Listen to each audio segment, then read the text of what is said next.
વરસાદે તો હવે હેરાન કરી દીધા છે, હજી રહેતો નથી ને અત્યારે કપા તો આ 4 અઠવાડિયાથી વરસાદ છે, બધો કપા કોટા કાઢવા મળ્યો. હવે આમાં સરકાર કે અમે સહાય આપ્યું, એ સરકારની સહાય અમારો ખાડો ક્યાંથી પૂરાય?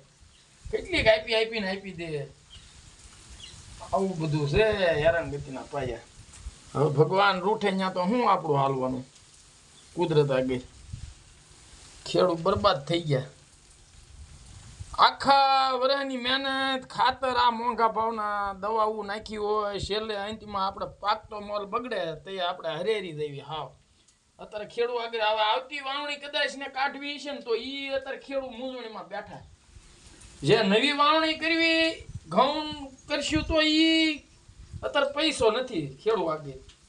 હવે અત્યારે ટીંગાઈ ગયા ખેડૂત. હવે અત્યારે બધું જે કરવું નહીં બહુ વહેમું છે. આ ડીઝલ મોંઘા, આ દવાઓ મોંઘી, અત્યારે આ ખાતરના અત્યારે 1700 રૂપિયાની થેલી મને વાવ્યું હોય. હવે એ બધું અત્યારે આ ખેડૂત બિચારો માથે કરીને લેણા કરીને આમાં નાખ્યું હોય એ લેવાઈ ગયું, બધું પૂરું કરી દીધું ભગવાને. ઈશ્વર રૂઠે તો આપણે શું કરવાના? આ બધા કોંડા નીકળી ગયા. હવે આ માલ તો બધો ફતે થઈ ગયો, હા પૂરું થઈ ગયું.